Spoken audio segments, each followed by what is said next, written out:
అధికారులు ఐపీఎస్లమనే విషయాన్ని మర్చిపోయారు. గత ప్రభుత్వంలో వైసీపీ పెద్దలు చెప్పినట్టల్లా చేశారు.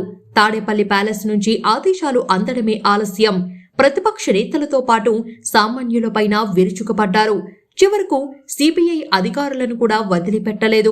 రాష్ట్రంలో గడిచిన 5 ఏళ్లు ఐపీసీని పూర్తిగా పక్కన పెట్టేసి వైసీపీ కోడ్ను అమలు చేశారు. పరిస్థితులు ఎప్పుడూ ఒకేలా ఉండవన్నట్టు జగన్ సర్కారు పోయి టీడీపీ కూటమి ప్రభుత్వం వచ్చింది.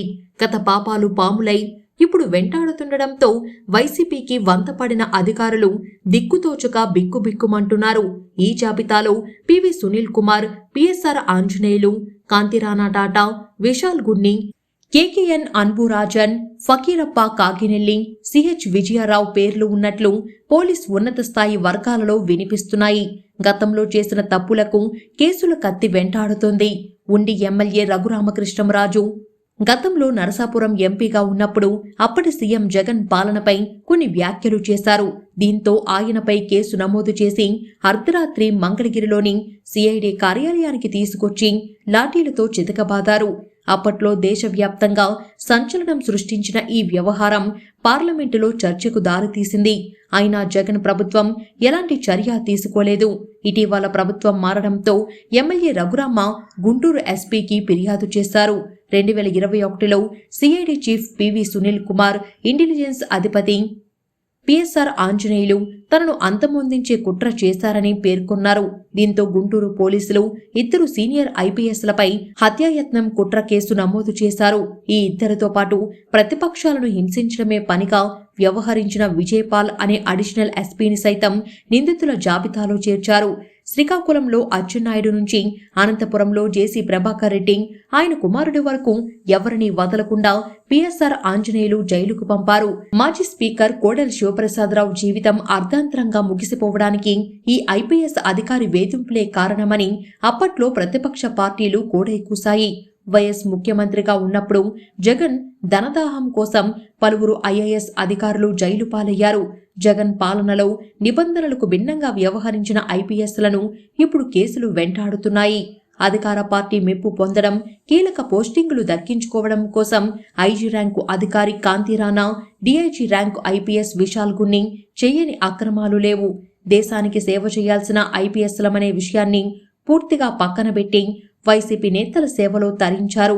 అసెంబ్లీ సాక్షిగా విశాల్ గున్ని రాజధాని రైతులపై ఎత్తిన లాఠీ ఎంతమంది ఒంటిపై వాతలు పెట్టిందో లెక్కలేదు. అమరావతికి జై అన్నందుకు దళిత రైతులపై అట్రాసిటీ సెక్షన్ల కింద కేసులు నమోదు చేసిన ఘనత గుంటూరు ఎస్పీగా ఆయనకే దక్కుతుంది. విజయవాడ డీసీపీగా ముంబై నటిని ఇక్కడికి తీసుకొచ్చి మొత్తం కుటుంబాన్ని బెదిరించిన వ్యవహారం తాజాగా వెలుగులోకి వచ్చింది.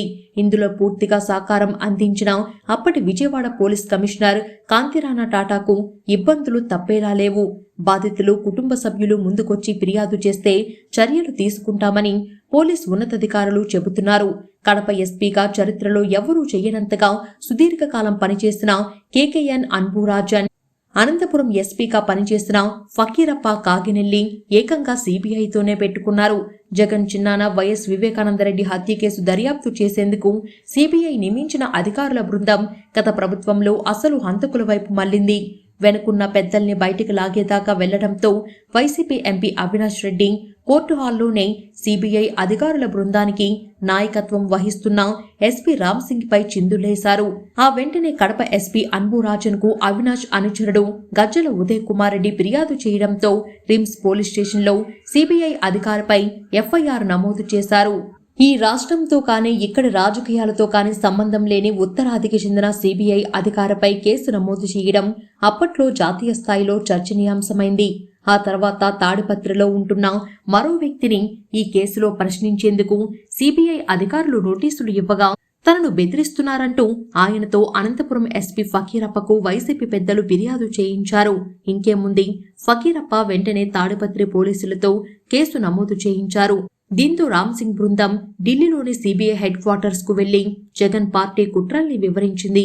అంతకన్నా పై స్థాయి అధికారి నేతృత్వంలో ప్రత్యేక దర్యాప్తు బృందాన్ని నియమించిన సీబీఐ వివేకా కేసులో సంబంధమున్న ఒక్కొక్కరిని అరెస్టు చేసింది. అందులో గజ్జల ఉదయ్ కుమార్ రెడ్డి కూడా ఉండటం గమనార్హం. వైసీపీ ప్రభుత్వంలో ఐపీఎస్ అధికారులు చేసిన తప్పులు ఇప్పుడు వారి మెడకు చుట్టుకుంటున్నాయి. 10 రోజుల క్రితం రాష్ట్ర డీజీపీ ద్వారకా తిరుమలరావుకు ఢిల్లీలోని సిబిఐ డైరెక్టర్ నుంచి లేఖ వచ్చింది. సంచలనం సృష్టించిన ఒక హత్య కేసును నిష్పక్షపాతంగా దర్యాప్తు చేస్తున్న సిబిఐ అధికారులపైన కేసులు నమోదు చేయించిన ఏపీ పోలీసులపై చర్యలు తీసుకోవాలని కోరినట్లు తెలిసింది.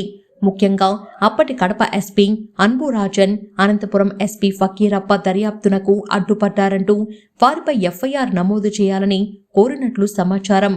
ఈ వ్యవహారంపై పూర్తి నివేదిక ఇవ్వాలని ప్రభుత్వ పెద్దలను ఆదేశించినట్లు తెలుస్తుంది.